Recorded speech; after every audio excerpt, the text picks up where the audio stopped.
If I could really describe Africa, it's like you're really on another planet. You're on a different world. For me, this is my first time being away from the United States. I was born and raised here all my life, and I think it really struck me when we were getting off the airplane in Ethiopia. As soon as I stepped down on the tarmac and you saw the sun rising from the mountains, it was just like an awestruck, like, wow, like I'm in Africa right now. And just that, the whole feeling, it was really like a different world. It almost felt like a dream in a sense. And I remember there were times where I'd wake up every morning and I'd be like, oh yeah, I'm still in Africa. Like it was a surreal experience, and just everything, whether it's the people, whether it's just traveling, it's not completely opposite from a lot of the people when what we do in the US, but it was more of just like, it's a little bit tweaked. Something a little bit off. And it's not a bad thing at all. In fact, I actually enjoyed seeing a different perspective, and that was one of the big things I wanted to get out of going to this mission trip, is being able to see from a different perspective, being able to see what people halfway across the world, how do they live, how do they do their daily life, and that was something I got to see. So while I was traveling, for me, it was really more of just kind of like an endurance test. Just kind of enduring, but not just surviving, but more thriving. And so I actually really enjoyed the traveling. I really enjoyed hanging out with the team. I really enjoyed just being somewhere else, going on it felt like an adventure to me. And that's one thing I really enjoyed. And just all the different kinds, the smells, the taste, the food was a big thing, where it tastes a lot different. And a lot of it I really enjoyed. And just waking up every morning, the weather was beautiful. Oh man, nice clouds every day, nice cool 70 degrees, way better than 120. But yeah, that was probably the biggest senses I felt while I was there.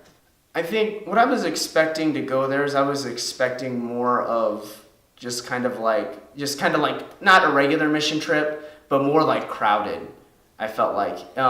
And I guess that's in two different senses. Because one, whenever you went anywhere, you always saw people around.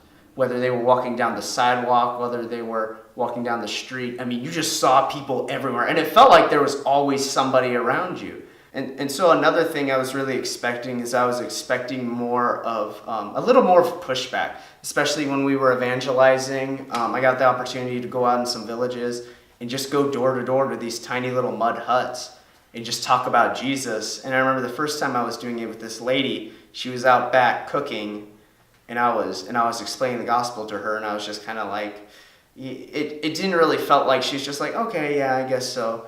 But then when she said, yeah, I want to accept Christ, for me that was like whoa, that was kind of like, wow, I wasn't expecting that at all. And especially everyone else we went to, they were just so open and just so receptive to that, and something here in America which I haven't seen at all, hardly at all. And I think that was one big expectation that really exceeded, is that people were more open to Christ and that hope. I think one of the biggest things was just a lot of hospitality, and I didn't hear any complaining. That was a big thing.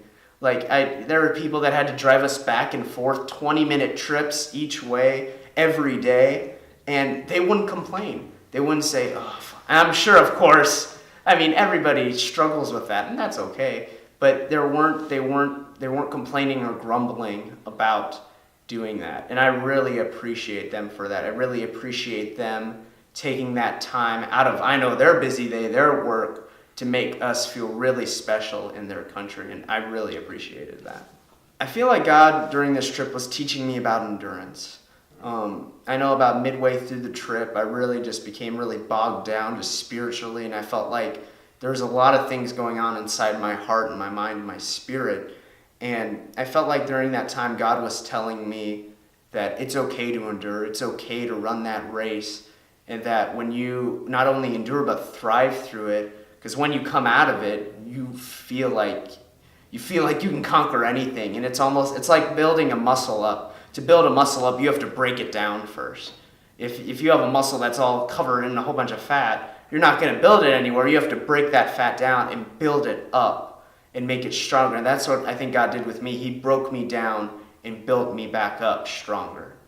And I think that's something that I'll always remember, especially from this trip.